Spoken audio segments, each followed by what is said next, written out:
उनको मैं अच्छी तरह से जानता हूँ। वो भक्ति की बात करते हैं तो मेरा पहला सवाल उन्हीं से है कि वो खुद दारू बेचते हैं तो फिर भक्ति कहाँ रही उनके पास। बेरता बेरता तारी घनी वीरता बेरता गण मटो देवता। सबको जय जवाहर। मैं मनोज पारगी, बीटीपी ब्लॉक अध्यक्ष सिमलवाड़ा, विधानसभा क्षेत्र 84। मैं अपनी तरफ से और बीटीपी की तरफ से एक छोटी सी बात कहने जा रहा हूँ और वो इस प्रकार है कि आज से करीबन 10-15 दिन पहले से जो एक बात बाज़ार में और हर जगह पे घूम रही है कि बीटीपी वाले हमारा झंडा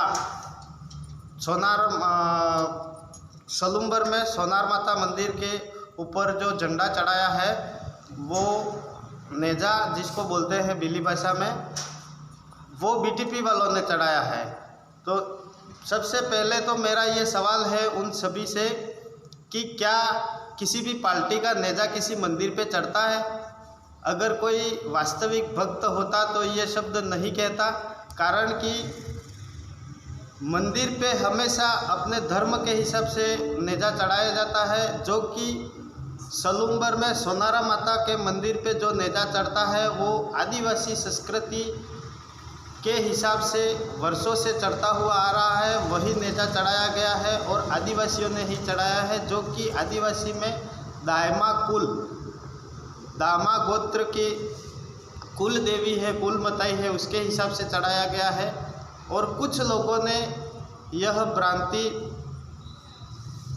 भ्रांति भरा दी है कि इसको बीटीपी वालों ने चढ़ाया है।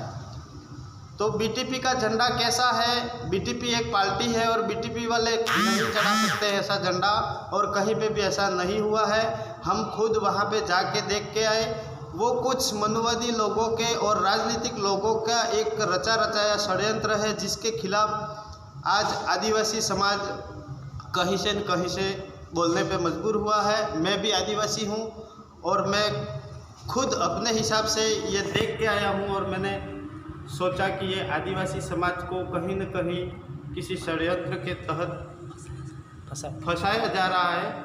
और उसी के आधार पे मैं ये बीटीपी और कांग्रेस और उन सभी विचारधाराओं से समर्पित जो कि बीटीपी से विरोध में चल रहे हैं, उन लोगों का रचा रचाया एक षड्यंत्र है, जो अपने समय अनुसार अगर सुधारा कर लेते हैं तो ठीक है, वरना इसका नतीजा कुछ और भी हो सकता है राजनीतिक।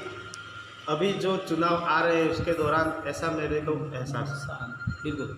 और आगे हमने बहुत जगह पे देखा कि यहाँ पे जगह जगह पर संत जो महापुरुष माने जाते हैं वो सब जगह पर ज्ञापन दे रहे हैं। उस ज्ञापन दिया वो सही है, पर उन्होंने कभी युवा को सुधारने एवं दारू बंद करने के लिए कोई कदम नहीं उठाया। और ये जोहार में ऐसा नशा है क्या जो वो ज्ञापन दे रहे हैं जोहार के खिलाफ में आके, तो वो कभी दारू का ज्ञापन नहीं दे सके? तो आप उस बात पे क्या कहना चाहोगे? दारू, सच में कहें तो दारू हमारे समाज में चलता ही नहीं है। दारू सिर्फ वो लोग पीते हैं जो उनको नशा करने की आदत है। जैसे कि दारू को दो तरह से बंटाया गया है। अभी जैसे चुनाव चल रहे थे, चुनाव क्या ये लॉकडाउन चल रहा था, तो सरकार ने कहीं अखबारों में भी दिया था कि दारू एक जैसे महुए